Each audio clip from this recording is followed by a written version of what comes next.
All right, in the real world, things happen, and people make mistakes. We have to work with people and their weaknesses and their misunderstandings and their imperfections, and God works with us with all these things too. And so does the priesthood and priesthood principles. Now, this video is humorous, but is essential to understand and appreciate that we need to act and react to things that will happen in our lives, good and bad, unexpected and expected.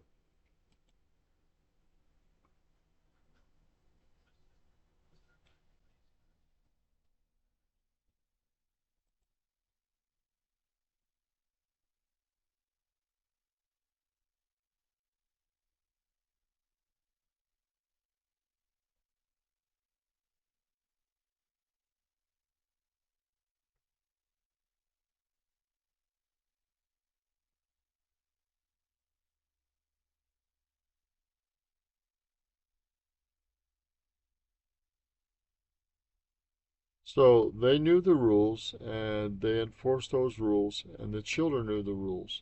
Now she wanted to go play, but she hadn't practiced her piano, so she has to practice her piano first.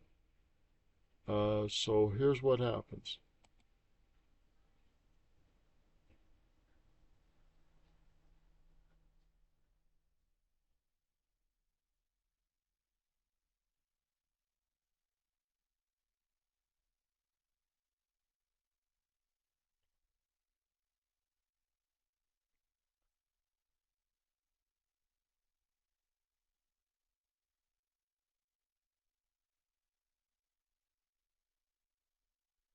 So she made a mistake. She set the microwave to cook for 30 minutes, not a timer.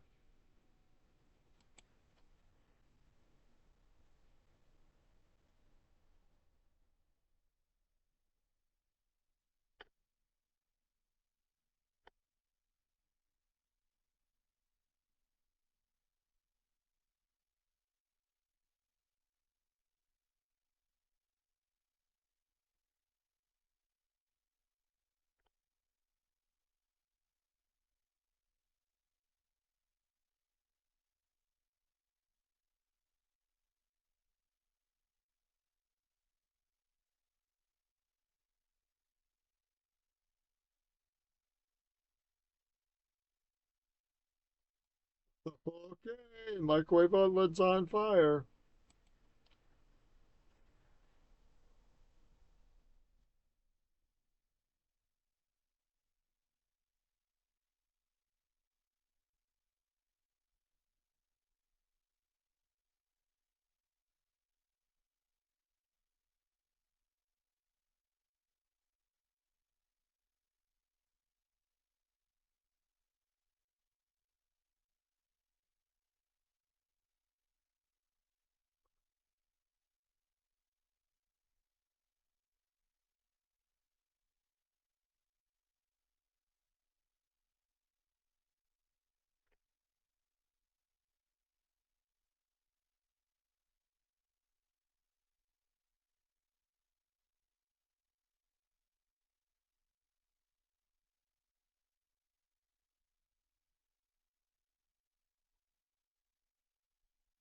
And if it would have landed in a pile of leaves, it would have started the fire on the lawn.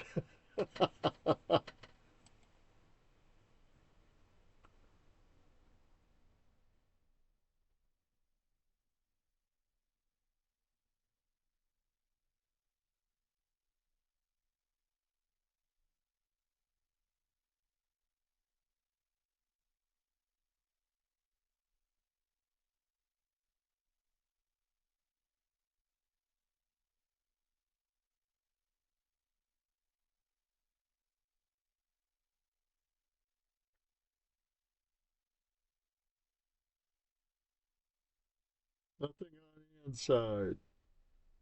Wrong buttons pushed.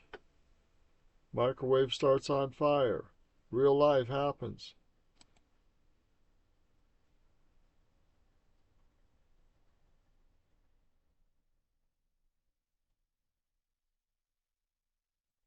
Superficial faith is insufficient. For sure. And it doesn't matter what denomination you belong to if it's superficial faith.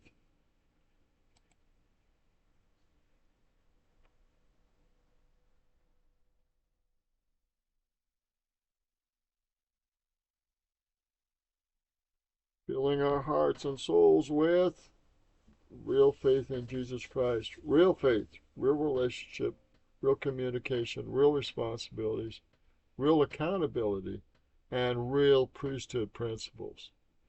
Doesn't matter if you're a guy or gal, you need to understand real priesthood principles if you're going to work in the church, work in the ward councils, work in assignments, fulfilling those assignments, and reporting on those assignments.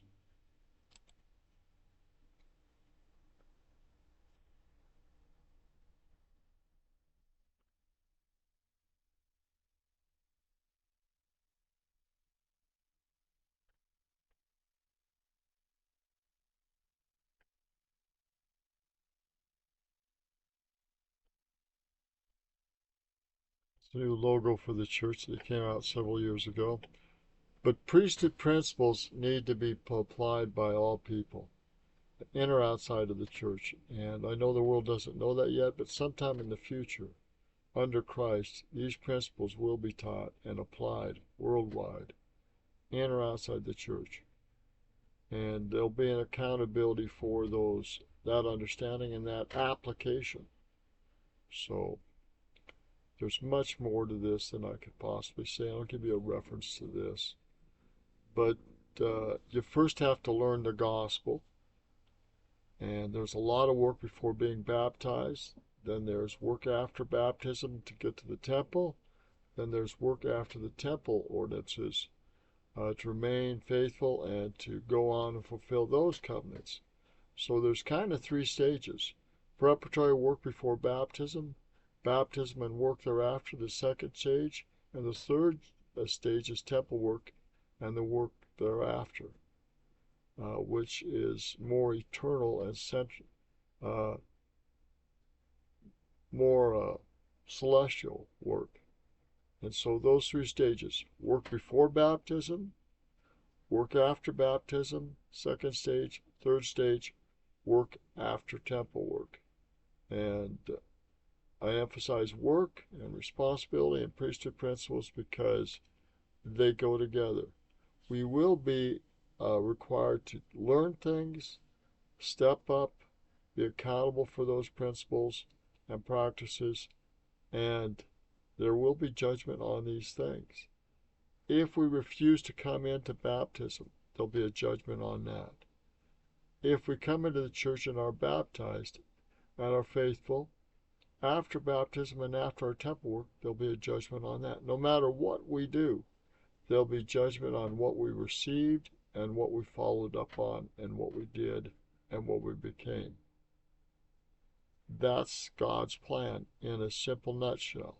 The better we understand the gospel principles and the priesthood principles, the better we can work together with the earthly church and the heavenly church. God rules through priesthood principles in heaven, and he works with those on earth. And both need to be understood, both the gospel and priesthood principles, so we can fully appreciate and apply the gospel like Christ would, both in our individual lives, our family lives, our community lives, and in all things pertaining to the gospel. And I say that in the name of Jesus Christ. Amen. This is why Joe Smith said, and I quoted from him, that we teach people correct principles and they govern themselves. Godliness is all about governing yourself with righteous gospel and priesthood principles. We have forgotten and not taught enough in the world about the principles of the gospel and about the principles of the priesthood, and both need to come together so we can become perfect in Christ. And I say that in the name of Jesus Christ. Amen.